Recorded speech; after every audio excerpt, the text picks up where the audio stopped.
एक मोहन नाम का आदमी कपड़े का काम करता था। पूरी दुनिया में उसका कोई भी नहीं था। एक दिन उसके दुकान में एक लड़की साड़ी खरीदने आई। वो लड़की बहुत सुंदर थी। साड़ी खरीदने के बाद वो अपना पर्स वहीं भूल जाती है।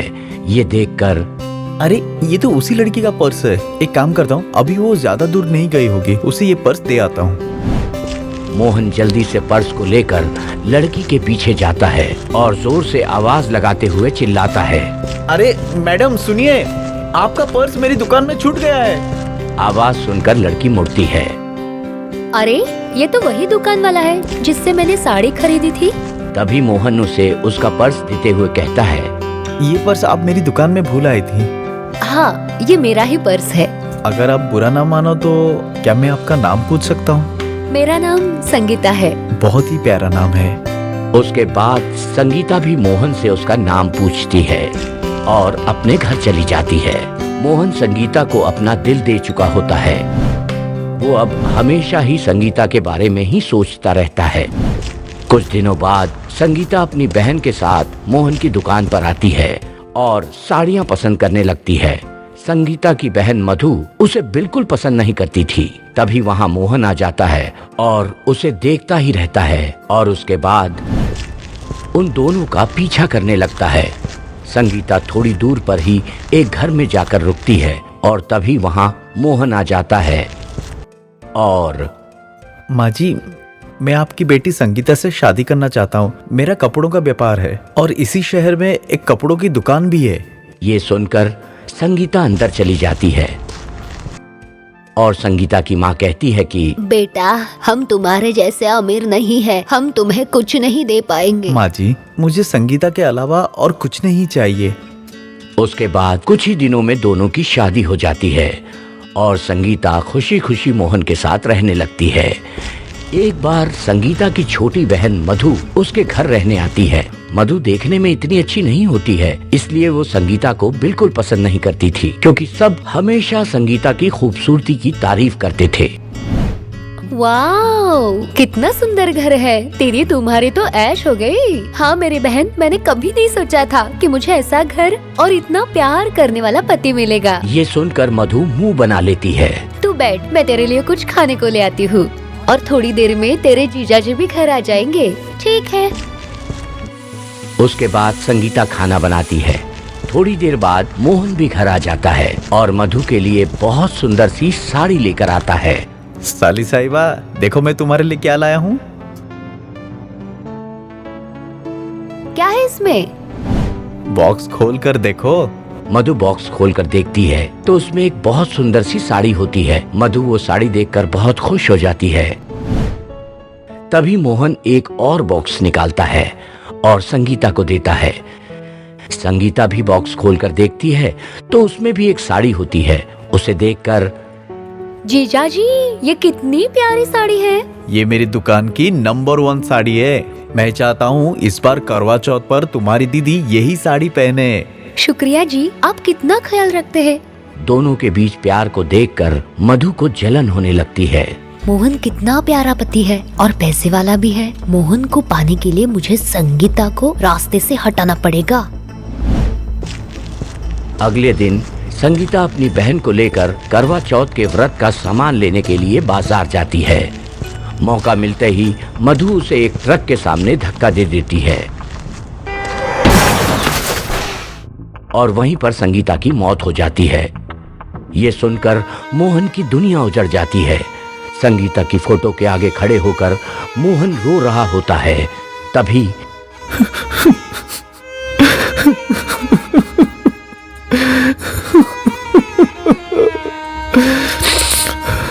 जीजा जी, आप रोइए मत। दीदी जहाँ भी होगी वो आपको देख रही होगी और उन्हें आपको ऐसे देखकर बहुत दुख हो रहा होगा। संगीता मरकर एक चुड़ैल बन जाती है। मधु, तूने ऐसा क्यों किया? उधर मोहन की नजर वहाँ पड़ी साड़ी पर पड़ती है जो वो संगीता के लिए लाया था। साड़ी को उठाकर, संगीता, तुम मुझे छोड़कर क्यों चली गई? जीजा जी, आप मत रोइए। उसके बाद मधु मोहन को उसके कमरे में ले जाती है और उसे सुला देती है। फिर सोचती है, अब जीजा जी का कुछ करना पड़ेगा, उसके बाद ये सब मेरा होगा। चुड़ैल बनी संगीता रात होते ही अपने घर आ जाती है और देखती है कि उसका पति मोहन उसकी लाई साड़ी को पकड़कर सो गया है। उसके बाद वो मधु के कमरे में जाती है तो उसे कहते हुए सुनती है, संगीता का काम तो खत्म हो गया, अब जीजा की बारी है। ये सुनकर संगीता को गुस्सा आ जाता है और वो उसे मारने के लिए आगे बढ़ती है पर छू नहीं पाती है। हे भगवान, ये क्या है? मैं इसे छू भी नहीं पा रही हूँ, ऐसा क्यों? तभी एक आवाज आती है, तुम एक अच्छी आत्मा हो, तुमने कभी किसी का बुरा नहीं किया। समय से पहले मरने के कारण तुम एक चुड़ैल बन गई हो, पर तुम एक अच्छी चुड़ैल हो। अभी मैं अपने पति को मधु से कैसे बचाऊं? तुम अपने पति की लंबी उम्र के लिए करवा चौथ का व्रत रखने वाली थी ना, उसे रखो। देखना, करवा माँ अपना आशीर्वाद तुम्हारे पति को जरूर देंगी। धन्यवाद। चुड़ैल मोहन के कमरे में जाती है। अगले दिन मैं आपको कुछ नहीं होने दूंगी। तभी मधु चाय लेके आती है। जीजा जी उठिए और चाय पी लीजिए। रख दो, मैं पी लूंगा। जीजा जी, क्या आज मैं आपके लिए करवा चौथ का व्रत रख सकती हूँ? ये तुम क्या कह रही हो? जीजा जी, मैं तो बस आपकी लंबी उम्र चाहती हूँ। मैं जानती हूँ कि आप मुझे संगीता दीदी की जगह नहीं दे सकते और मुझे संगीता दीदी की जगह चाहिए भी नहीं। बस मैं उनकी आखिरी इच्छा पूरी करना चाहती हूँ।